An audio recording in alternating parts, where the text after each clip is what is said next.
So yun na nga guys, sama ko ulit kayo sa aming journey sa aking work. Ayan, sobrang kaldag nito guys. Grabe, ito talaga nagpapasakit ng lower back ko. Ang balakang at ang buong katawan ko after ng work ko. Sobrang kaldag niyan. And to be honest, yung kaldag na yan, may stabilizer pa yan. I mean, yung kaldag niyan, bawas pa dahil sa cellphone ko. Dahil yung alog niya, binabawasan yung cellphone ko. And to think, talaga sobrang bako-bako. Ayun o, diba?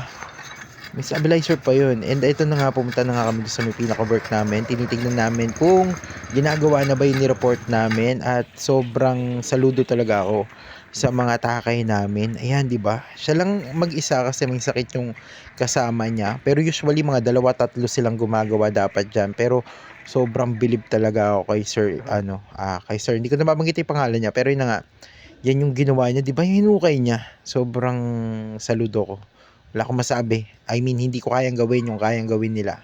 And yun na nga, after that kasi sinusukat kung gaano kalalim, gaano kakwan yung ginawa nga po ng mga takay namin.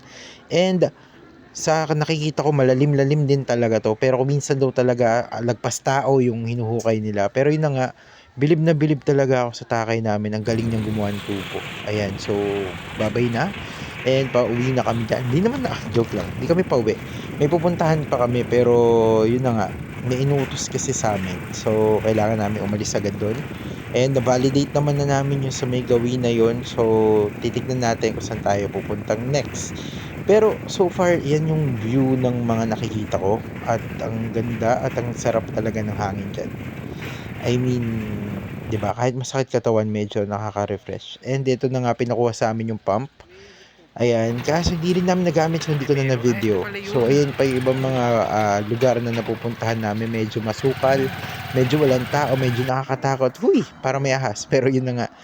Ayun na nga po guys, nasa may office na ulit ako. Hinihintay ko na lang na mawala yung pasok. Mawala yung pasok. Ito. Unang libre ko kay mama. Ano nakalagay dito? Made with love. Sealed for safety. Red ribbon. Okay. So ito na yung pinaghirapan. Hoy, hindi talaga. Pero yun, binilan ko si mama dahil gusto niya yun. And first libre ko sa kanya sa first sahod ko. Sa first sweldo. Ayan. So, yun lang. Maliit lang yan. Oh, di ba? Maliit lang. Pero yung kamay ko, Diyos ko po, ang itim-itim na. Dati, tikulay ko. Ayun, nakita nyo yung kamay ko. Yung kamay ko, hindi na pantay. Pero yun na nga. Ayan, teka lang si mama. Konti lang? 45 pesos. Eh, ano naman?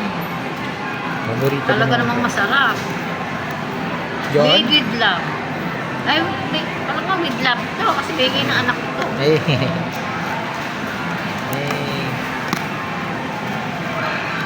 Sira na yung made with love. Ganun po talaga yan. Yay! My favorite! This is my favorite cake.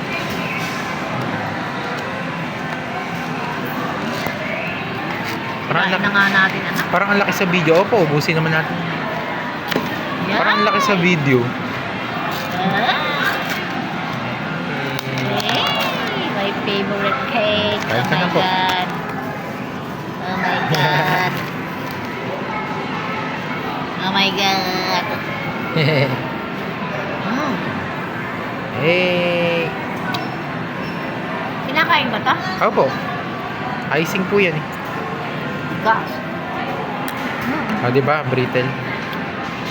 Icing po yan. Ako po kasi kumain dati ng ganyan kaya alam ko po eh. Actually, mas malaki pa ito dun sa ano eh. Nakain natin Ednas? grado. Opo kasi nakaano yun eh. Nakakulong na. Eh. That's it. Sarap. Eh, sana hindi siya masyadong tamis. Hindi po masyado matamis. Sa Ednas nakakso yan.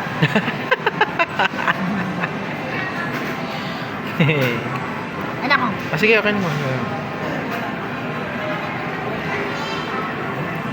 Yun na nga, so konting gala-gala po bago umuwi. And sobrang ganda ng lugar na to. So, ayan, diba? Binidyoan muna natin yung mga nag-display. Huy, mga nag-abala para magpakita ng diwa ng Pasko. Huy! Di ba? Ang ganda. So, hanggang dito lang.